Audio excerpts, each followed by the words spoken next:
हम आपको पढ़ा रहे थे एल्कोहलों की रासायनिक प्रकृति या रासायनिक गुण।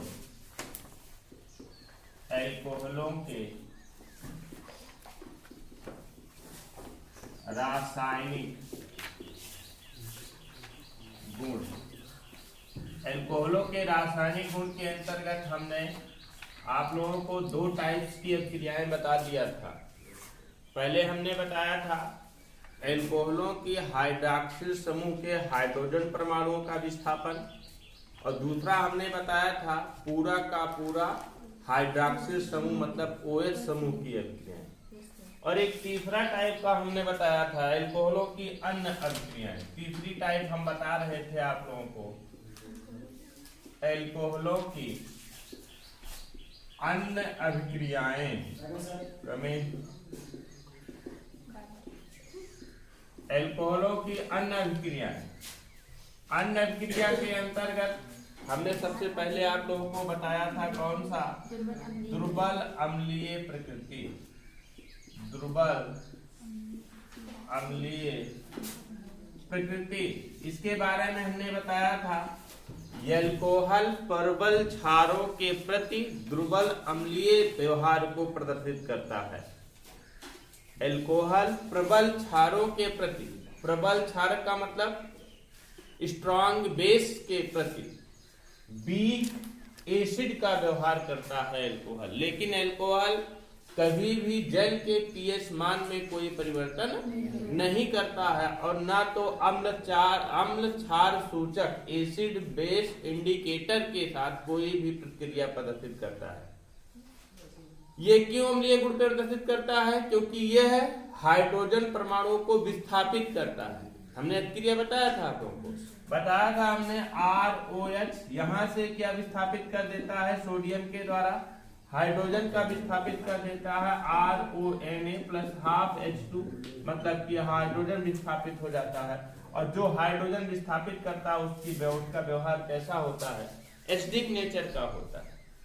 इतना हमने बता दिया था आपको एसिडिक नेचर का होता है, क्योंकि एसिड की परिभाषा भी बताई गई है कि जो हाइड्रोजन आयंस को दे वही क्या कहलाते हैं?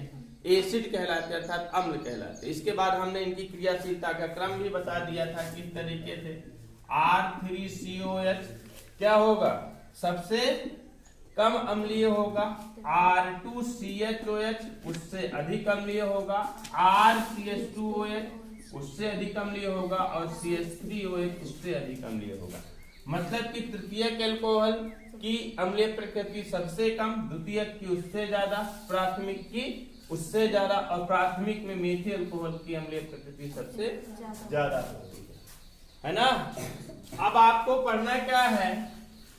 बी नंबर पढ़ना है आप लोगों को यहाँ पर एल्कोहल की क्षारीय प्रकृति, मतलब एल्कोहल बेस की भांति भी व्यवहार करता है, क्षार के गुण को प्रदर्शित करता है। बी नंबर पढ़ना है आपको। क्या पढ़ना है? एल्कोहल की दुर्बल क्षारीय प्रकृति। दुर्बल क्षारीय प्रकृति उसको हमने लिखा दिया था कल ना। कल उसको हमने बता दिया था ना। तो क्षारीय प्रकृति क्या होती है, क्यों होती है क्षारीय प्रकृति एल्कोहल की? आपको पता होना चाहिए। ये एल्कोहल की बात करते हैं तो R bond O bond H, और O के पास क्या होता है? दो लोन पेयर एक्स्ट्रा होते हैं जो किसी के साथ जुड़े नहीं होते हैं। और हमने बताया था आप लोगों को कि जो लोन पेयर डोनर का काम करते हैं। डोनर का मतलब क्या? जो लोन पेयर को दे सकते हैं उनके पास कौन सा गुण होता है? बेसिक नेचर होता है, अर्थात क्षारीय गुण होता है। क्योंकि एल्कोहल के ROH में ऑक्सीजन के पास 2 लोन पेयर ऐसे हैं जो किसी के साथ जुड़े हुए नहीं है, फ्री हैं। ये किसी दूसरे एटम्स को लोन पेयर क्या कर सकते हैं? गिवन कर सकते हैं, दे सकते हैं। इसलिए किस नेचर को दिखाता है? ये क्षारीय नेचर को दिखाता है। लेकिन ये भी ध्यान रखिएगा कि ये भी क्षारीय नेचर जब होता है तो क्षारीय नेचर के साथ भी ये अम्ल क्षार सूचक अर्थात एसिड बेस इंडिकेटर के साथ भी कोई विशेष व्यवहार प्रदर्शित नहीं करता, अर्थात पीएच मान में कोई परिवर्तन नहीं करता। बस इतना जानिए आप लोग कि अल्कोहल के पास एसिडिक नेचर भी होता है और अल्कोहल के पास बेसिक नेचर भी होता है। अगर एसिडिक नेचर की बात करते हैं तो एसिडिक नेचर प्रदर्शित करेगा स्ट्रांग बेस के साथ, मतलब कि प्रबल क्षार के साथ, और बेसिक नेचर प्रदर्शित करेगा, दुर्बल क्षारीय प्रकृति प्रदर्शित करेगा स्ट्रांग एसिड के साथ।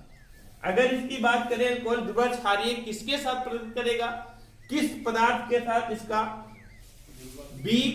बेस गुण प्रदर्शित होगा अर्थात दुर्बल क्षारीय गुण प्रदर्शित होगा, तो स्ट्रांग एसिड के साथ। तो क्यों स्ट्रांग एसिड के साथ, क्योंकि यहाँ पर ऑक्सीजन परमाणु के पास एक दो लोन पेयर होते हैं और दो लोन पेयर होने के कारण किसी दूसरे को लोन पेयर गिवन कर सकते हैं, और जो लोन पेयर देते हैं उसे क्या कहते हैं हम, लुईस क्षारक कहा जाता है, लुईस बेस कहा जाता है। समझ गए ना, समझ गए कि नहीं? तो लिखे इसी पॉइंट को, लिखे हाइड्रॉक्सिल समूह के ऑक्सीजन परमाणु पर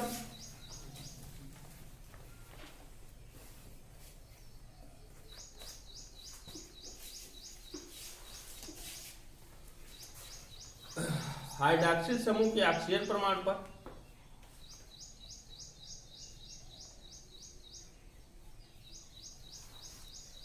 दो लोन पेयर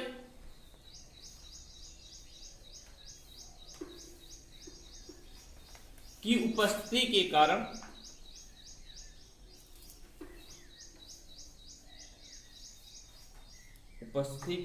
अल्कोहल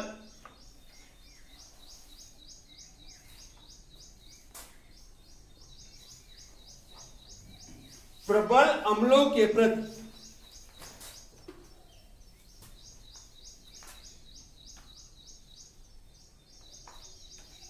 क्षारक की तरह व्यवहार करते हैं।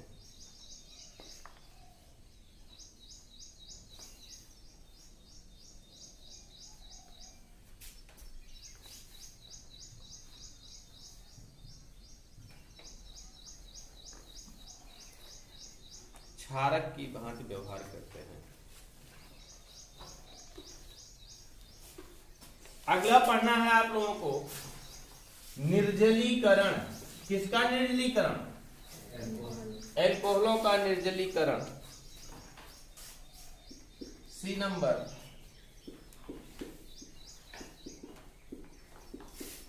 अल्कोहलों का निर्जलीकरण, डिहाइड्रेशन ऑफ अल्कोहल, निर्जलीकरण।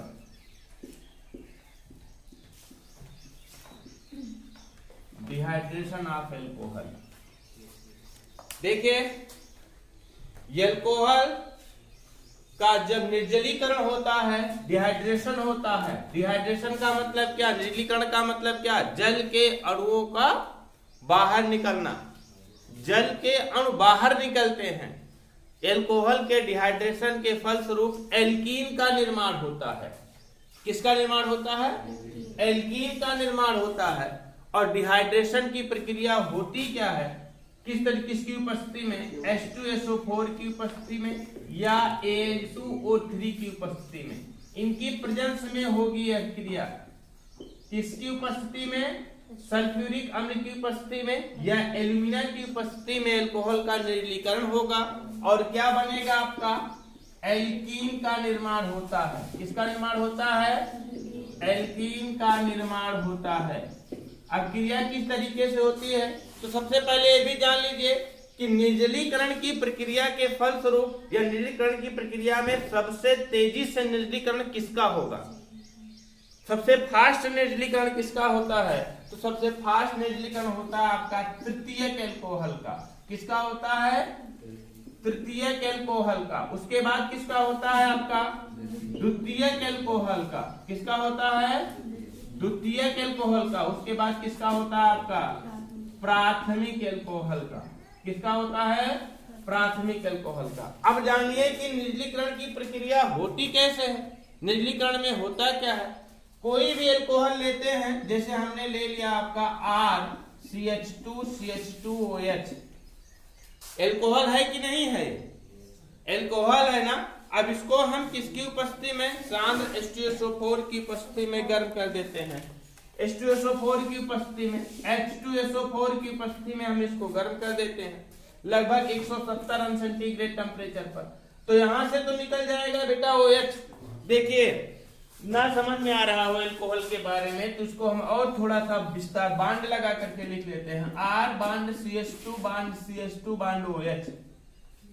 प्राथमिक एल्कोहल यहां से तो निकल जाएगा क्या आपका OH और यहां से निकल जाएगा क्या H। निर्जलीकरण में हमने बताया था क्या निकलता है, जल का एक अणु निकलता है, OH यहाँ से निकल जाएगा, H यहाँ से निकल जाएगा, अर्थात H2O निकल जाएगा और इन दोनों के बीच में क्या आ जाएगा, डबल बांड आ जाएगा, अर्थात R bond CH double bond CH2 plus H2O। ये क्या हुआ आपका, क्या बना, एल्कीन का निर्माण हुआ। अब कोई भी एल्कोहल ले लेते हैं, जैसे मान लीजिए हम एथिल एल्कोहल ले लें, CH3 bond CH2 bond OH। Ethyl alcohol हमने ले लिया, इसका हम H2SO4 की उपस्थिति में 170 अंश सेंटीग्रेड टेम्परेचर तक गर्म कर देते हैं, तो यहाँ से OH और यहाँ से H निकल जाएगा H2O। कार्बन की एक वैलेंसी यहाँ खाली, कार्बन की एक वैलेंसी यहाँ खाली, दोनों कार्बन परमाणु के बीच में क्या आ जाएगा आपका, डबल बांड आ जाएगा, अर्थात बन क्या जाएगा CH2 double bond CH2 plus H2O। इसे क्या कहेंगे हम, एथिलीन या एथीन, क्या बोलेंगे हम इसे, एथिलीन का निर्माण होता है, समझ आए ना। लेकिन ये प्रक्रिया H2SO4 की उपस्थिति में नहीं होती। यहाँ पर हम क्या लगा सकते हैं, एल्यूमिना लगा सकते हैं। मतलब कि ये एल्कोहल का निर्जलीकरण किसके द्वारा हो रहा है, किसके द्वारा हो रहा है, H2SO4 द्वारा निर्जलीकरण।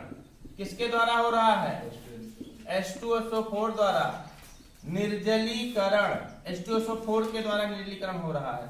फिर यहीं पर एक बात और समझ जाइए, जब कभी भी असम्मित एल्कोहल होगा, असम्मित एल्कोहल नहीं, द्वितीयक या तृतीयक एल्कोहल होगा, द्वितीयक या तृतीयक एल्कोहल होगा। जैसे मान लीजिए एक एल्कोहल आपका इस तरीके से है, द्वितीयक या तृतीयक एल्कोहल की बात करते हैं, तो मान लीजिए इस तरीके से आपका एल्कोहल है CH3 bond CH2 bond CH bond OH और बांड CH3। ये किस प्रकार का एल्कोहल है, द्वितीयक एल्कोहल है ना। क्यों द्वितीयक एल्कोहल है, क्योंकि यहाँ पर जिस कार्बन परमाणु के साथ OH जुड़ा हुआ है, हाइड्रोक्सी समूह जुड़ा हुआ, उस कार्बन परमाणु के साथ दो अन्य कार्बन परमाणु जुड़े हुए हैं, या ये कह सकते हैं कि OH सेकेंडरी कार्बन परमाणु के साथ जुड़ा हुआ है, इसको क्या बोलेंगे हम, द्वितीयक एल्कोहल बोलेंगे। और द्वितीयक एल्कोहल का भी निर्जलीकरण होता है H2SO4 की उपस्थिति में, 170 अंश सेंटीग्रेड टेम्परेचर पर गर्म कर देते हैं। तो हमने बताया था आप लोगों को यहाँ पर एक नियम फॉलो हो सकता है। दो तरीके से एल्कोहल बने, दो तरीके से एल्कीन बन सकता है, लेकिन बनता एक ही है, एक गलत होता है। कौन सा, एक बार तो OH यहाँ से निकल जाए, H यहाँ से निकल जाए, तो इन दोनों कार्बन परमाणु के बीच में डबल बांड आ जाएगा, आ सकता है ना। फिर दूसरी बार क्या हो जाए, OH यहाँ से निकल जाए, H यहाँ से निकल जाए, तो इन दोनों के बीच में कार्बन परमाणु आ जाएगा।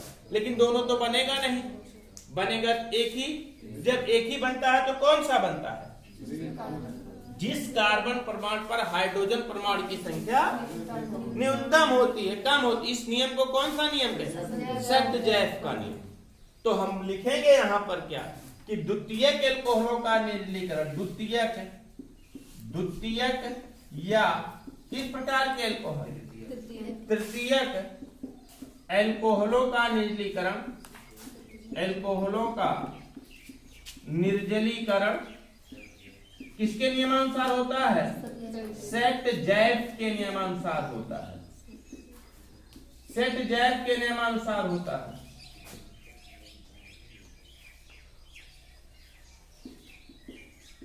अच्छा, सेट-जैफ का नियम क्या है, सेट-जैफ का नियम क्या है, जब कभी भी द्वितीयक या तृतीयक एल्कोहलों का निर्जलीकरण कराया जाता है तो हाइड्रोजन परमाणु का निष्कासन या हाइड्रोजन परमाणु का विलोपन उस निकटवर्ती कार्बन परमाणु के साथ होगा जिस पर पहले से हाइड्रोजन परमाणु की संख्या न्यूनतम होगी। मतलब यहाँ से इसके निकटवर्ती कार्बन परमाणु आपका ये है या ये है, इस कार्बन परमाणु के निकटवर्ती कार्बन परमाणु आपका ये है या ये है।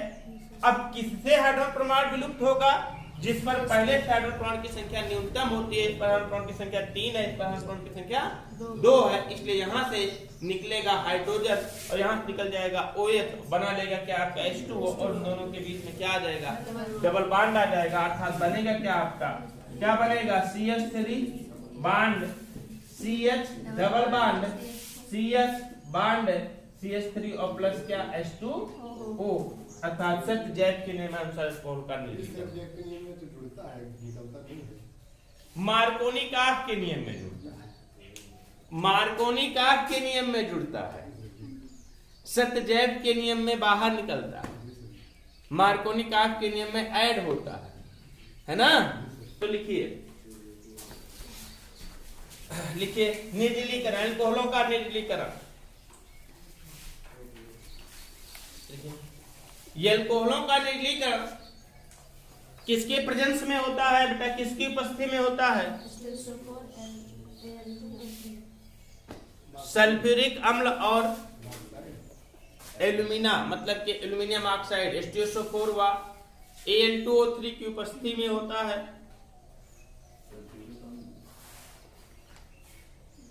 या Al2O3 उपस्थिति में होता है।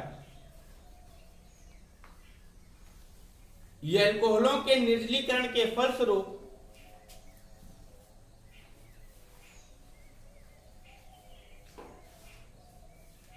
क्या निर्मित होगा, एल्कीन का निर्माण होता है। निर्जलीकरण के फलस्वरूप एल्कीन का निर्माण होता है।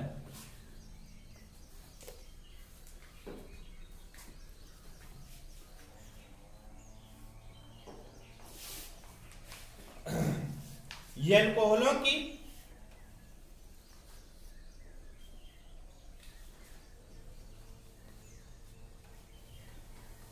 अल्कोहलों के निर्जलीकृत होने की प्रवृत्ति का क्रम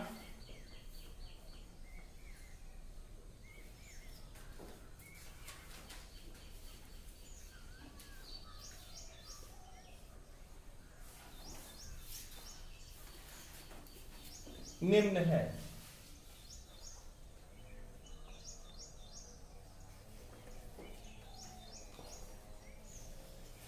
नोट कर लीजिए, तृतीय के अल्कोहल सबसे तेजी से निर्जलीकृत होगा, उसके बाद द्वितीय अल्कोहल, उसके बाद प्राथमिक अल्कोहल। इसको नोट करिए लाइन को।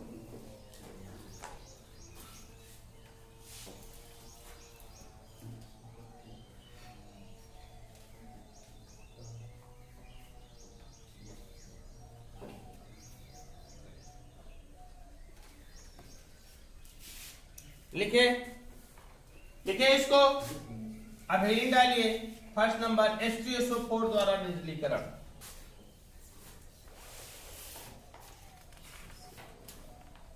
H2SO4 द्वारा निर्जलीकरण।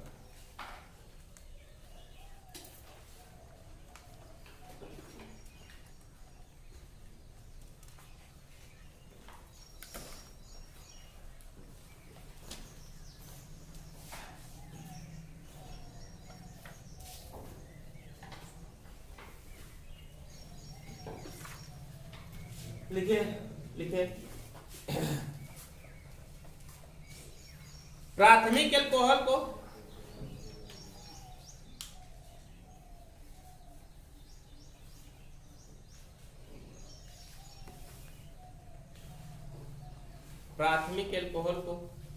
सांद्र सल्फ्यूरिक अम्ल के आधिक्य के साथ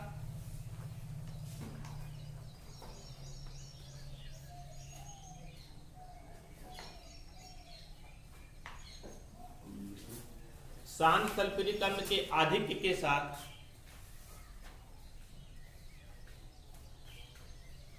170 अंश सेंटीग्रेड ताप तक गर्म करने पर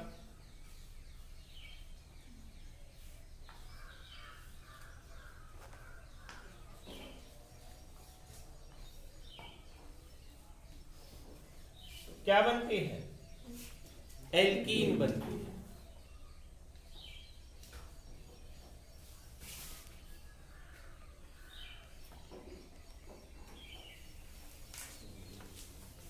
एल्कीन बनती है। दोनों रिएक्शन नोट कर लीजिए, ये वाली दोनों रिएक्शन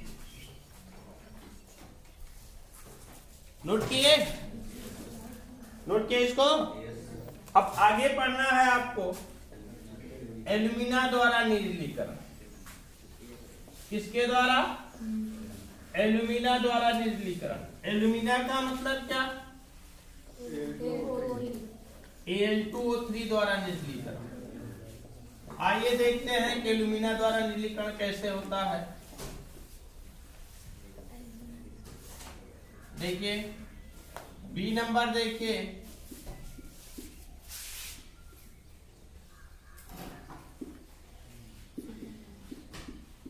एल्यूमिना द्वारा निर्जलीकरण। एल्यूमिना द्वारा निर्जलीकरण किस प्रकार से होता है?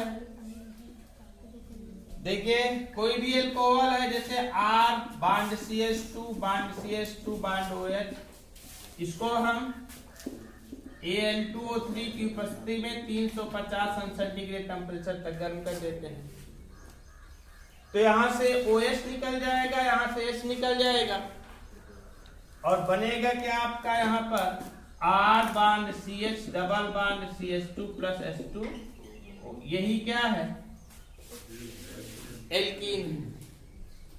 अब कोई भी अल्कोहल ले लेते हैं, जैसे हम ले लिए एथिल अल्कोहल। एथिल अल्कोहल की बात करते हैं, CH3 CH2 bond OH, C2H5 है ना, एथिल अल्कोहल है। इसको हम Al2O3 की उपस्थिति में 350 सेंटीग्रेड टेम्परेचर पर गर्म कर देते हैं। यहाँ से OH और यहाँ से क्या निकल जाता है? यस, मतलब H2O निकल जाता है। प्राप्त हो जाता है क्या आपका CH2 double bond CH2 plus H2। इसे क्या बोलते हैं हम?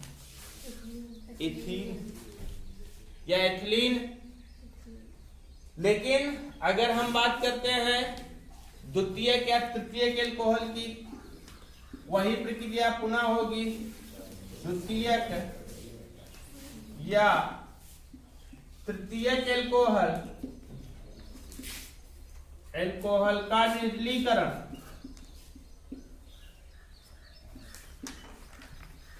किसके नियमानुसार होगा?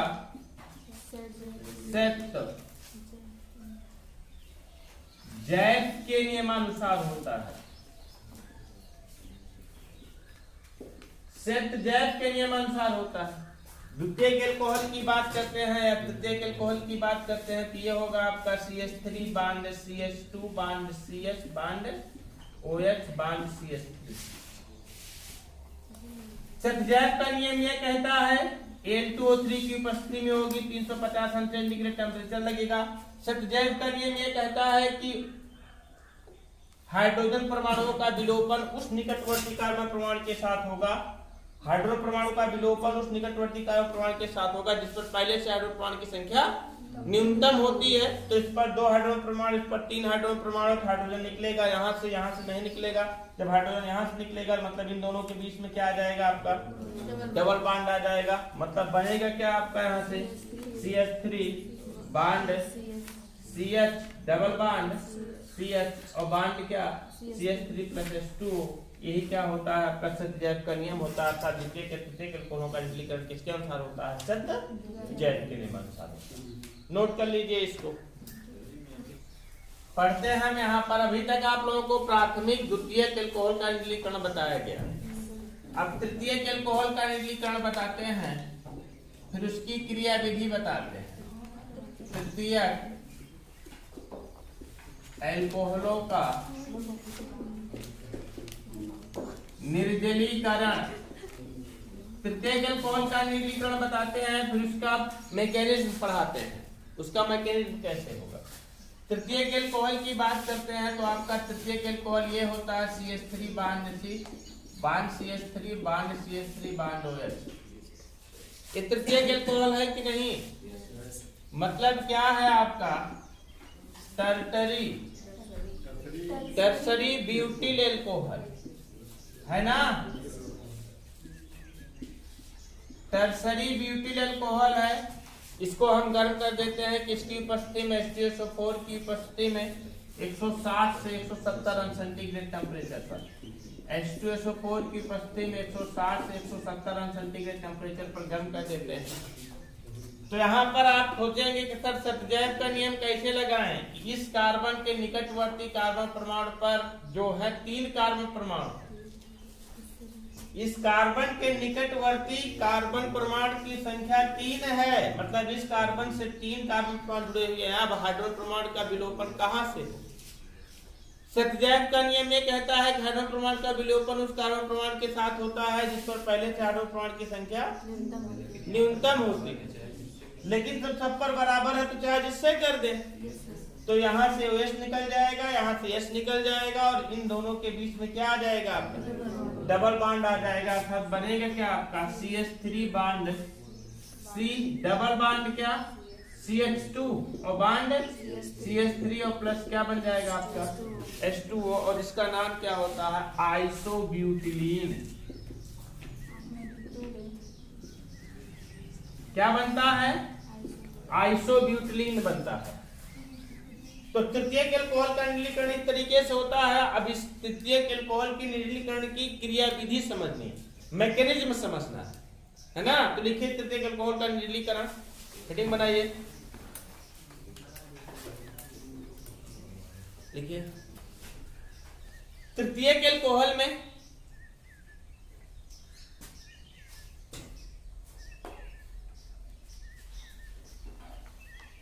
तृतीयक एल्कोहल में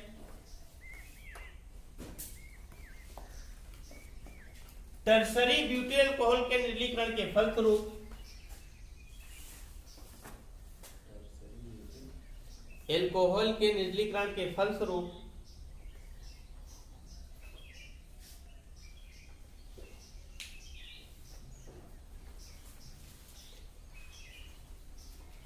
आइसोब्यूटिलीन का निर्माण होता है।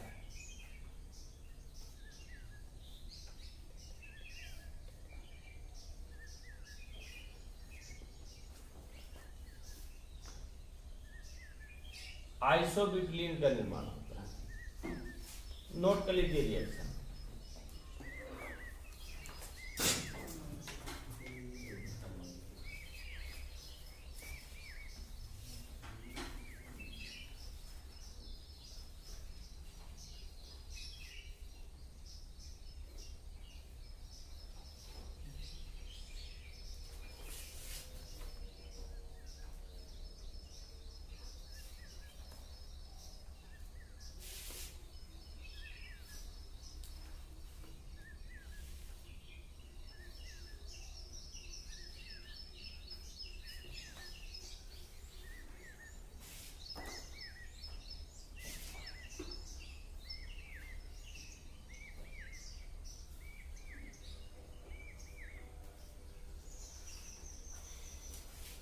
नोट किए?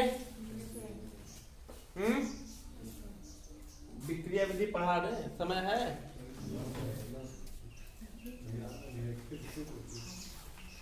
चलिए कल इसको पढ़ाते हैं तृतीयक एल्कोहल के निर्जलीकरण की क्रिया विधि कल पढ़ाते हैं।